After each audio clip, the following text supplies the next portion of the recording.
আসসালামু আলাইকুম everyone, welcome to my মা কিচেন। ভিউয়ার্স, আমি আজকে আপনাদের তৈরি করে দেখাবো দুই রকম স্বাদের বট ভুনা। খুব সহজ পদ্ধতিতে চেষ্টা করব আপনাদের এটা দেখানোর জন্য, আর আশা করি সবার খুব পছন্দ হবে। খুবই ডিলিশিয়াস একটা রেসিপি এটা। চলুন তাহলে দেখে নিই কীভাবে আমরা তৈরি করব বট ভুনা। ভিউয়ার্স, বটগুলোকে আমি পরিষ্কার করে এভাবে ছোট ছোট করে কেটে নিয়েছি, সেদ্ধ করে কেটে নিয়েছি। যে বটের যে প্রসেস থাকে সেই প্রসেস কমপ্লিট করে সেদ্ধ করে নিয়েছি। এবার এটাকে আমি রান্না করব।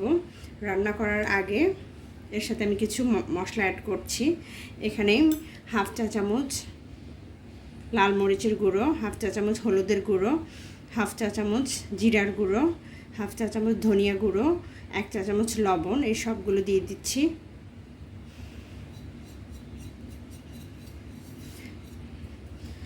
দিয়ে দিব আমি 1 টেবিল চামচ রসুন বাটা, 1 টেবিল চামচ আদা বাটা। তার সাথে দিচ্ছি আমি 3টা তেজপাতা। আমি দিব দারচিনি, এলাচ, লবঙ্গ আর কিছু গোলমরিচ। এই সবগুলো উপকরণ দিয়ে এর সাথে আমি পানি অ্যাড করব।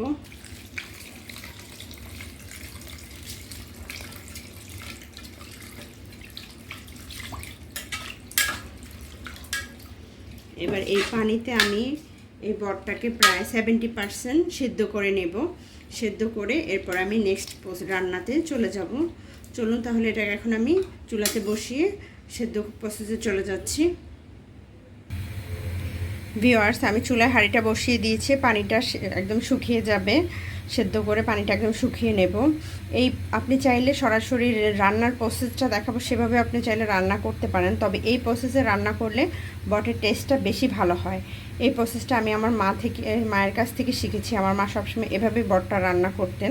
বিশেষ করে রান্নার একদিন আগে যদি আপনি এভাবে বটটাকে মশলা দিয়ে কষিয়ে রাখেন, পরবর্তীতে রান্না করেন, সেক্ষেত্রে কিন্তু আপনার বটের টেস্টটা কিন্তু দ্বিগুণ হয়ে যায়। আশা করি সবাই ট্রাই করবেন, ট্রাই করলেই বুঝতে পারবেন। আর এই রেসিপিটা লাস্ট পর্যন্ত অবশ্যই দেখবেন।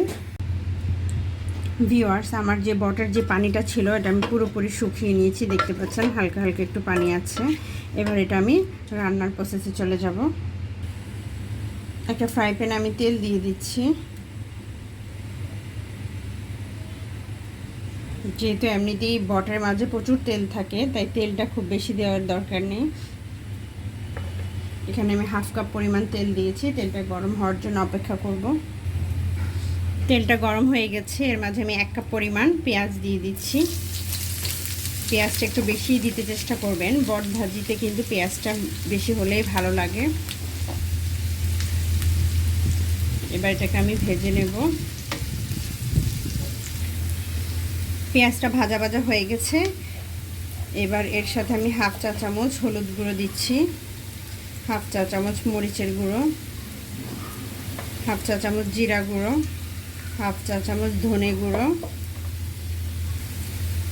1 চা চামচ গরম মশলা গুঁড়ো। এই সবগুলো দিয়ে দিব। দিয়ে আমি ভালোভাবে এটাকে কষিয়ে নিচ্ছি।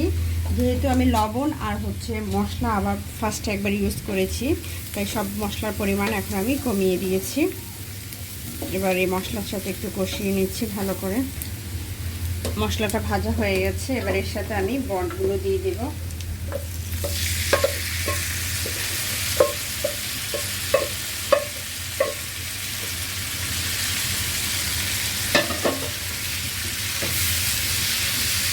এই বটের সাথে আমি ভালো করে ভেজে নেব এটাকে। ভিউয়ার্স, 5 মিনিটের মতো আমি পেঁয়াজের সাথে বটগুলোকে ভালোভাবে কষিয়ে নিয়েছি। এবার আমি পানি দিয়ে দিচ্ছি।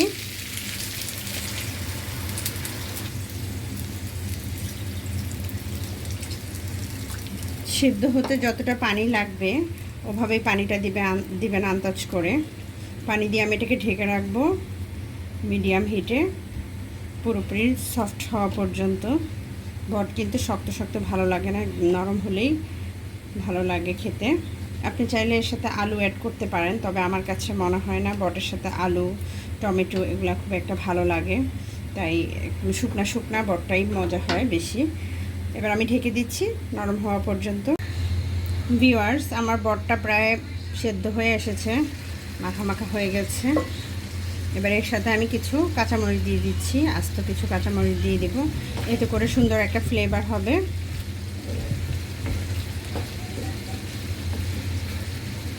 নেড়ে চেড়ে দিব যাতে করে তেলটা উঠে, বারবার করে একটু পরপর নাড়তে হবে যাতে পুড়ে না যায়, আর তেলটা ওঠা পর্যন্ত অপেক্ষা করতে হবে। ভিউয়ার্স, এবার এর সাথে আমি দিয়ে দিব হাফ চা চামচ টালা জিরার গুঁড়া আর হাফ চা চামচ গরম মশলা গুঁড়ো। নামানোর কিছুক্ষণ আগে এটা দিয়ে নেড়ে চেড়ে নামাবেন, এতে করে মশলার যে ফ্লেভারটা আছে সেটা কিন্তু থাকবে। যেহেতু অনেকক্ষণ এটা রান্না হয়েছে, মশলার স্মেলগুলো অনেকটাই কমে গেছে। নামানোর কিছুক্ষণ আগে যখন এটা দিয়ে নামাবেন তখন দেখবেন খেতে ভালো লাগে আর সুন্দর একটা স্মেল বের হচ্ছে। আমি আরও কিছুক্ষণ ভাজবো। আমার ভুড়ি ভুনাটা হয়ে গেছে, এবার এটাকে আমি নামিয়ে রাখছি, আর আমি দেখাবো কিভাবে আপনি আরেক স্টাইলে ভুড়িটা রান্না করতে পারেন। আমি আরেকটা ফ্রাই প্যানে তেল দিয়ে দিয়েছি, এবার এর মাঝে দিয়ে দিব পেঁয়াজ। পেঁয়াজটা ভেজে নেব। পেঁয়াজটা একটু ভাজা হলে এর সাথে আমি দুটো শুকনো মরিচকে একটু ছোট ছোট করে টুকরা করে ভেঙে দিচ্ছি।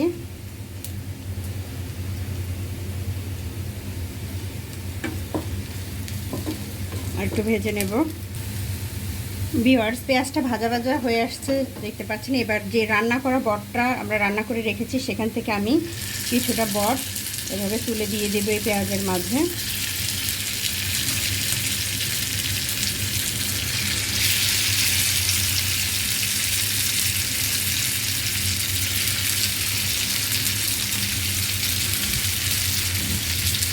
আর এটাকে ভেজে নেব। বেশ কিছুক্ষণ ভাজার পরে দেখবেন এটা আস্তে আস্তে কালো কালার হয়ে যাচ্ছে আর একটা সুন্দর অ্যারোমা বের হচ্ছে। এই বটটা সাধারণত রাস্তার ধারে যে পাওয়া যায়, বিভিন্ন জায়গায় দেখা যায় বট বিক্রি করে ভাজা, ওখানে বিশেষ করে এরকম কালো করে ভাজা ভাজা বটটা বিক্রি করা হয়। এটা খেতে কিন্তু খুবই সুস্বাদু হয়। আপনারা চাই এটাকে বটের কালা ভুনাও বলতে পারেন, যেহেতু কালারটা অনেকটা কালা ভুনার মতোই হয়। কিছুক্ষণ ভাজলেই দেখবেন সুন্দর একটা কালচে কালার চলে এসেছে। তো আমি ফাইনাল লুকটা দেখাচ্ছি। ভিউয়ার্স, দেখতেই পাচ্ছেন এটা আস্তে আস্তে ভাজার ফলে কি সুন্দর কালচে কালার চলে এসেছে। এবার আমি এটাকে নামিয়ে নেব, ভাজা হয়ে গেছে।